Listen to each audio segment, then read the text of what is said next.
इस कार्यक्रम के पुण्यार्जक हैं स्वर्गीय माताजी श्रीमती मनोरमा जैन, श्री संतोष कुमार जैन, श्रीमती निर्मला जैन, भ्रातृ एवं भ्रातृवधू श्री प्रदीप जैन, श्रीमती प्रीति जैन, पुत्र एवं पुत्रवधू लकी जैन, शिवानी जैन, पौत्र अनिकेत जैन, पौत्री अवनी जैन, पुत्र यश बिट्टू, पुत्री दामाद पिंकी जैन विकास जैन, दोहित्र देवांश जैन, पुत्री एवं दामाद रिंकी जैन जय जैन, दोहित्र अरिहंत जैन खुशी जैन, फर्म संतोष जैन केटरर्स, सागर मध्य प्रदेश।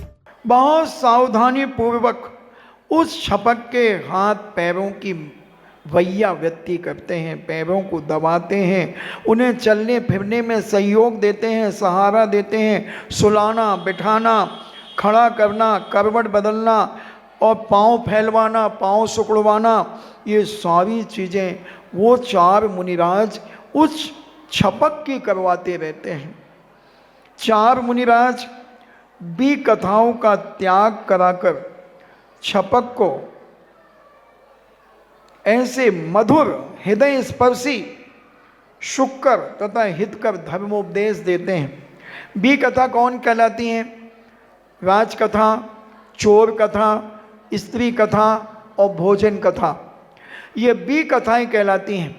और इसी में आदमी आज उलझा है, राजनीति की चर्चाओं में उलझ जाए तो रात के 12 भी बज जाएं तो कोई पता ना चले, भोजन की चर्चा में उलझ जाए, किसी शादी ब्याह के रिसेप्शन की चर्चा चालू हो जाए, भाग्योदय के भोजन की चर्चा चालू हो जाए, आगरा के चतुर्मास में जो गया होगा वहाँ के शाही भोजन की चर्चा शुरू हो जाए। देखो वो टीआई साहब क्या प्रसन्न हो गए आगरा का नाम सुनते ही, क्या शाही भोजन कराते थे वो। उन्होंने तो कहा था सागर में कि महाराज हमें 5 महीने के दे दो, हम आगरा के 5 लोग पूरे चतुर्मास में पूरी भोजन की व्यवस्था अपने तरफ से करेंगे। क्या शाही भोजन कराते थे, जो भी आगरा चतुर्मास में गया होगा उन्होंने खाया होगा। खाया? हाँ, जे इनने भी खाया, झांसी की रानी। तो ये चर्चा करवावे, खा लिया, यहाँ खाना वहाँ पाखाना, अब उसकी चर्चा क्यों करना। तो ये बी कथा के अंतर्गत आती है। इसलिए मैं आहार का स्थान छोड़ने के बाद मेरे यहाँ आहार की चर्चा कभी नहीं होती बंधुओं, कभी नहीं होती। लाख कोशिश करेगा करने वाला, मगर मैं चुप हो जाऊंगा या उसके तरफ देखना ही बंद कर देता हूं, बोलते ही नहीं। सबको मालूम है क्यों करना ये बी कथाएं, राजकथा, चोर कथा, स्त्री कथा, ये कथाएं करना।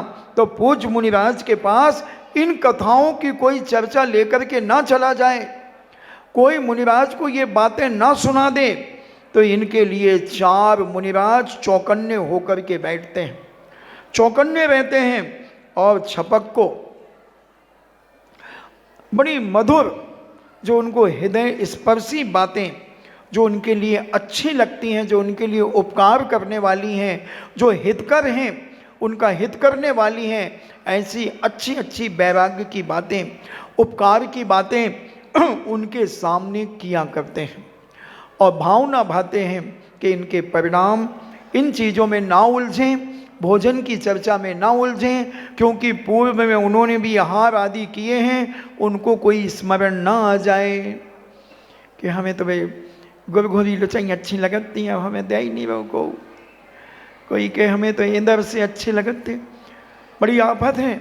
एक बार बहुत सारे बच्चे थे प्रवचन में, तो मैंने कहा कि बच्चों को थोड़ा सा मटेरियल दे दूं। तो मैंने कहा एक बच्चे से, उसका नाम पूछ लिया, उसने नाम बताया। मैंने कहा उसका काम ने, एक बच्चे को भूख लगी, उसने कहा मम्मी मुझे भूख लगी है। तो उसकी मम्मी ने कहा बेटे अभी, मम्मी मैं गुलाब जामुन खाऊंगी। तो मम्मी ने कहा बेटा कल बना देंगे। नहीं मैं आज ही खाऊंगी। तो उसकी मम्मी ने 50 रुपए दिए, बोले जाओ वो जो शुद्ध घी के बनाते हैं ना, उनके यहाँ से लेकर के आना।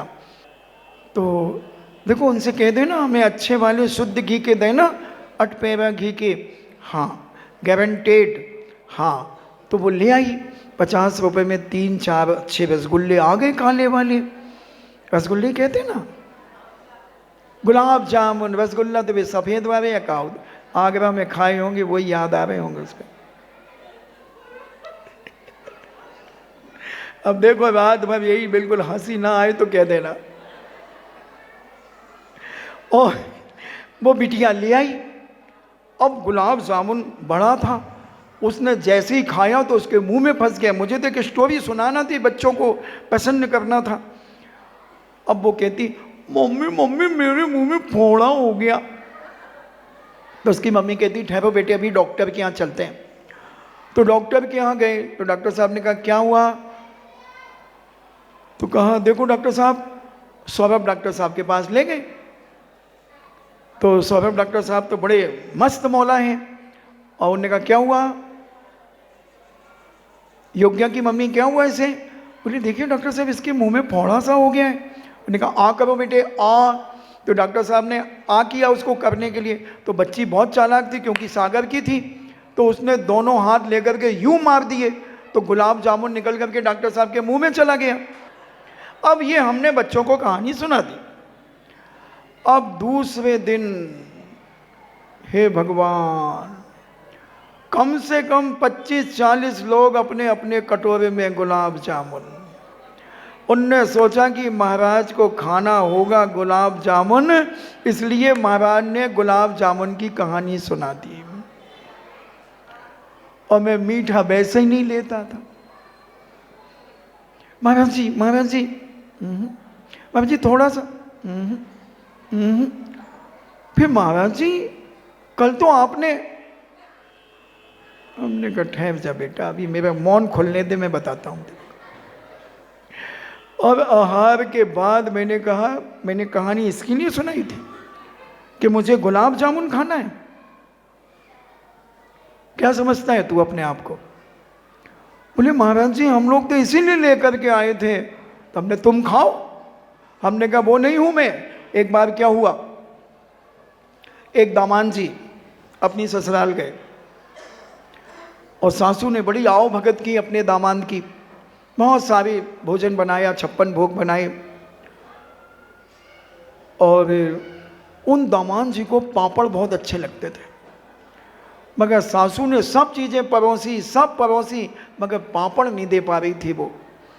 अब उसको गले से गुटक नहीं रहा था गिलास उसको बिना पापड़ के, क्योंकि बचपन में वो पापड़ और रोटी पुंगी बना करके खाता होगा बदमाश, वही आदत होगी उसकी। सब कुछ रखा, मगर वो इधर उधर देखे, कोई तो ध्यान रहे। फिर कहता, सासू जी, सासू जी, एक बार मेरे साथ बहुत बड़ी घटना घटी। बोले, क्या हुआ दामान साहब? लाला जी कहाँ होगा? कहनी, सुनो। कहा भाऊ, हम एक बार एक दोस्त के यहाँ गए थे, तो वहाँ हम लोग भोजन कर रहे थे। तो भोजन करते करते पता नहीं एक सांप निकल आया, और इतना बड़ा सांप निकला, इतना बड़ा सांप निकला, इतना बड़ा सांप निकला, जहां तक वो पापड़ रखे वहां तक सांप निकला। तो सासू कहती, ए लाला जी, हमने पापड़ तो परसे ही नहीं है तुम्हें। तो सासू ने खट से पापड़ रखे, उसने फट से लुचाई में पापड़ लो, पुंगी बनाई और कतर कतर के खाने लगा। तरीका है अपना अपना खाने का, मगर नथिंग। तो कहने का मतलब है कि हम अपने मन को कितना प्रसन्नता से भरते हैं। बी कथाओं से हम अपने आप को कितना बचा कर के रखते हैं। ये बी कथाएं हमारे जीवन का विनाशक हैं बंधुओं। और ये बी कथाओं से सुलझा हुआ व्यक्ति अपने जीवन में बड़ी शांति और आनंद से परिपूर्ण होगा। जैसा मिले वैसा खा लो। गड्ढा भरने के लिए जाते हैं, गर्त पूर्ण, हमारे शास्त्रों में लिखा है, आहार चर्या के लिए गर्त पूर्ण, यानी गड्ढे को पूरा करने भरने के लिए जाओ। तुम्हारे घर के सामने अगर गड्ढा हो तो तुम उसमें क्या करते हो? बंडर सीमेंट डालते हो, कंक्रीट डालते हो, कि अच्छा बढ़िया फर्श लगा करके अच्छा टाइल्स या मार्बल का टुकड़ा लगाओगे, या इधर उधर का कचरा ला करके पटक दोगे और ऊपर से दुर्मट से कूट काट करके। ऐसे ही साधु शुद्ध सात्विक भोजन कर लेता है और ऊपर से ऐसा लगता है जैसे 56 भोग करके आया हो, 56 भोग खा करके आया हो, मगर सादा भोजन करता है, आनंद लेता है उसी का। ऐसी भी कथाओं से, राजनीति की कथाओं से, घर गृहस्थी की कथाओं से, स्त्रियों की कथाओं से, भोजन की कथाओं से, चोरों की कथाओं से इन्हें बचा करके और अपने जीवन में सुरक्षित कर किया जाता है उन मुनिराज के लिए। आज इतना ही, और हम शांति से अपने जीवन को अगर समझने का प्रयास करें तो हम बहुत कुछ जीवन में पा सकते हैं। अब अपन अहो जगत गुरुदेव की चर्चा करेंगे। अहो जगत गुरुदेव सुनिए अरज हमारी, तुम प्रभु दीन दयाल मैं दुखिया संसारी। इस भव बन के वादि काल अनादि गमायो, भ्रमयो चहु गति माय, सुख नहीं दुख बहु पायो। अब हम इनको पढ़न दे, अब इनको अर्थ है बताऊं ने हमें।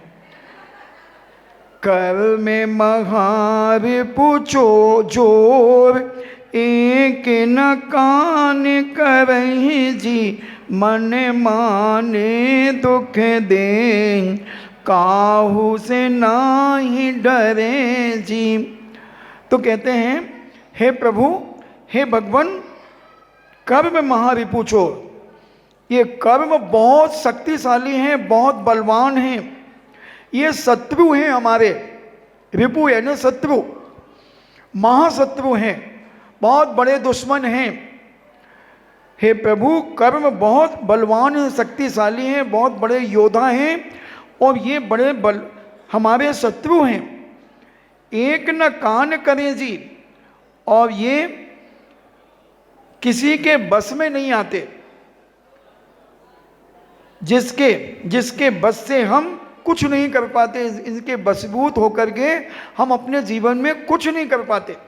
ये कर्म इतने शक्तिशाली और महान हैं, तो ये हमें अपने चक्कर में फंसा लेते हैं और हम कुछ नहीं कर पाते।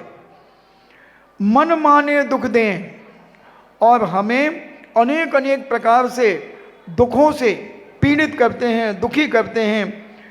काहू सो ना ही डरें जी, और ये कर्म किसी से नहीं डरते बंधुओं। कर्म एक ऐसा गुंडा है, एक ऐसा खतरनाक आतंकी है। तुम्हारी भाषा में कह रहा हूँ, मेरी भाषा में तो कर्म न्यायाधीश है, मजिस्ट्रेट है, क्योंकि वो न्याय करता है। जो जैसा करता है वो वैसा उसे भरवाता है।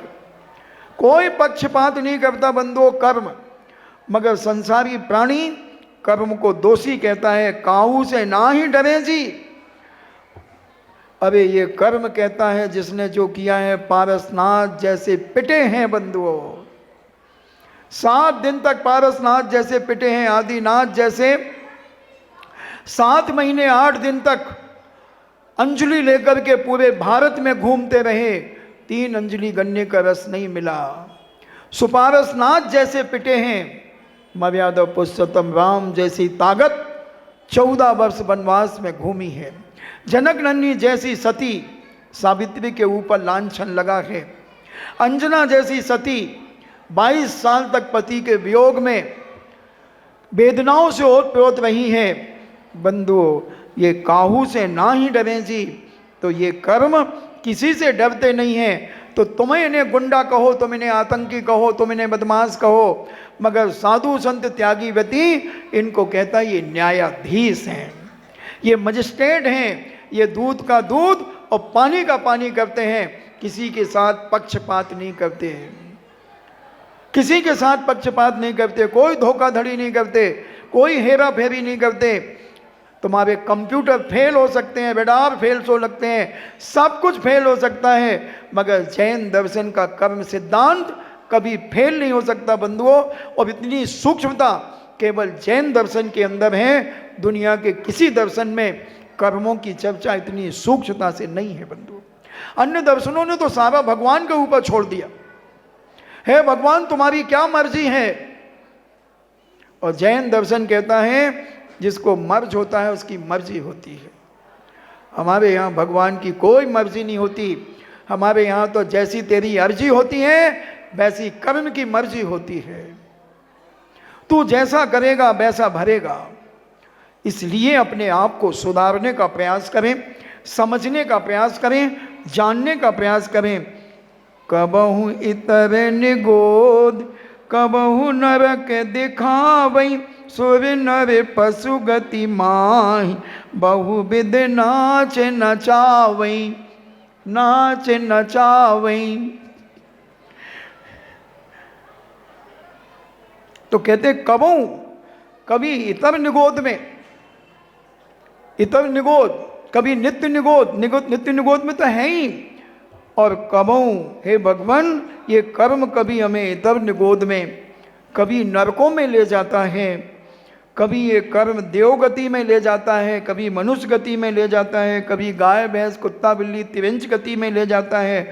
अनेक प्रकार से इन गतियों में, दुर्गतियों में भटका रहा है। हे भगवान, ये बहुविध नाच नचावे, अनेक प्रकार के नाच नचाता है, नरकों में ले जाता है। पहली पृथ्वी से जो मेरु है, महायोजन 4000 मील का एक योजन होता है, ऐसे 1,00,000 योजन का जो मेरु है वो अगर नरक में डाल दो तो वो क्षण मात्र में पिघल करके पानी पानी हो जाएगा। इतनी गर्मी है और इतनी ठंड है कि वह पिघला हुआ लोहे के पिंड का पानी वो ठंडे स्थान पर डाल दो तो वह बर्फ हो जाएगा, जम जाएगा। इतनी शीत उष्णता था, इतनी भयंकर वहां पर गर्मी है। तो कह रहे हैं कबहु इतर निगोद। निगोद क्या है? जहां एक श्वास में 18 बार जन्म और 18 बार मरण। अब हैप्पी बर्थडे टू यू कब मनाओगे? एक श्वास में, 1 मिनट में 72 श्वासोश्वास होती हैं, 72, और एक श्वास में 18 बार जन्म और मरण हो जाता है। अब बोलो कितने सेकंड में तुम अपना हैप्पी बर्थडे मनाओगे? इस कार्यक्रम के पुण्यार्जक थे स्वर्गीय माताजी श्रीमती मनोरमा जैन, श्री संतोष कुमार जैन, श्रीमती निर्मला जैन, भ्रातृ एवं भ्रातृवधू श्री प्रदीप जैन, श्रीमती प्रीति जैन, पुत्र एवं पुत्रवधू लकी जैन, शिवानी जैन, पौत्र अनिकेत जैन, पौत्री अवनी जैन, पुत्र यश बिट्टू, पुत्री दामाद पिंकी जैन विकास जैन, दोहित्र देवांश जैन, पुत्री एवं दामाद रिंकी जैन जय जैन, दोहित्र अरिहंत जैन खुशी जैन, फर्म संतोष जैन केटरर्स, सागर मध्य प्रदेश।